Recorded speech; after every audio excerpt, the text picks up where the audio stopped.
Le tour du monde des confinés. Aujourd'hui, 3e épisode de cette série qui nous est proposée par Carla Bussero-Lanzi et qui nous permet d'aller voir comment on vit la période de confinement aux 4 coins de la planète. Après l'Italie et l'Irlande, aujourd'hui direction un vaste pays de l'Europe de l'Est, l'Ukraine.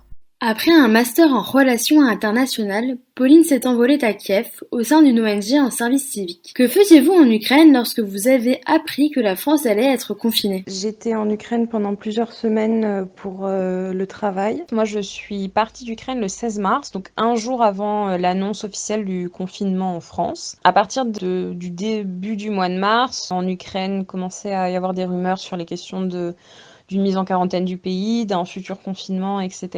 Et le gouvernement ukrainien avait le 13 mars fait une annonce sur la fin des liaisons aériennes entre l'Ukraine et l'étranger à partir du 17 mars minuit 1 pour un temps indéterminé. Pourriez-vous nous décrire un moment qui vous a marqué dans le basculement d'un éventuel confinement du pays ? Sur l'annonce de la fermeture des frontières, donc J'étais à Kiev, je guettais cette nouvelle depuis environ une journée parce qu'il y avait des rumeurs sur les réseaux sociaux. Et le moment où l'annonce est tombée, le vendredi soir, au final, j'ai réfléchi pendant 1 heure et je me suis dit est-ce que je reste, est-ce que je pars ? Parce que je pouvais très bien rester en Ukraine ayant un permis de séjour jusqu'à l'été prochain. Et je me suis dit non, vaut mieux que je parte parce que j'ai pas de certitude quant à la réouverture des frontières prochaines. Puis j'ai réfléchi 1 heure, 1 heure et demie et je me suis dit bon je vais prendre mon billet d'avion. Jusqu'au dernier moment, j'ai quand même hésité.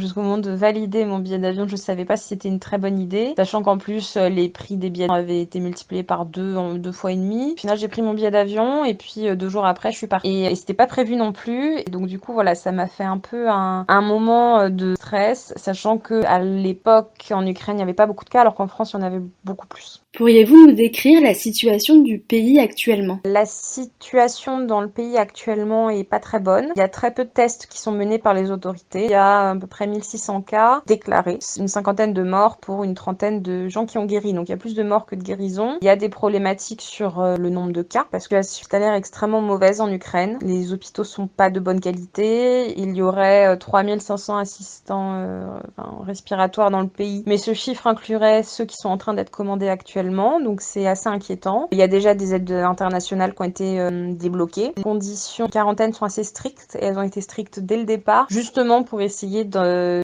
limiter au maximum les conséquences et les impacts du coronavirus. Mais c'est assez inquiétant. Des images qui circulent de maires qui sont déjà en train de construire des cimetières en prévision de ce qui va se passer. Suite au confinement, est-ce qu'il y a un cessez-le-feu qui a été mis en place dans le Donbass ? Une population qui vit la guerre depuis 6 ans. Alors, la ligne de contact a été fermée par les autorités autoproclamées de Donetsk et de Louhansk. Elle a été fermée le 21 mars. Donc, il n'y a plus de personnes qui traversent cette ligne de contact entre le territoire sous le contrôle de Kiev et le territoire hors du contrôle de Kiev. Enfin, ces autorités autoproclamées ont mis en place des conditions de quarantaine strictes une fois que la Russie a mis en place les siennes. Elles ont un petit peu suivi le mouvement. Il y a aussi des problématiques concernant le système de santé dans ces régions-là. Jusqu'à la fin du mois de février, elle faisait état de cas de grippe aviaire. La question, c'est est-ce que en fait, c'était pas des personnes atteintes du coronavirus. Les combats n'ont pas cessé et justement, il y a eu des appels de la société civile et russe et ukrainienne pour faire un respect du cessez-le-feu pendant la crise du coronavirus, où il y a justement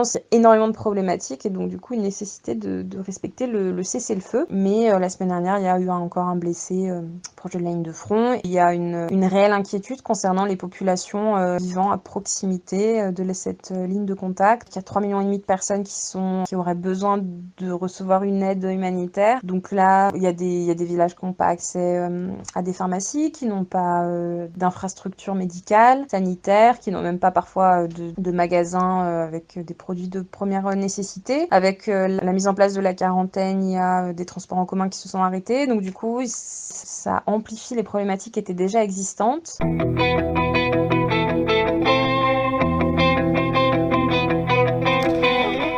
Pauline avec la jeune journaliste niortaise Carla Bussero-Lanzi à propos du confinement en Ukraine. La suite de notre série Le Tour du monde des confinés, ce sera demain et nous irons cette fois aux Maldives.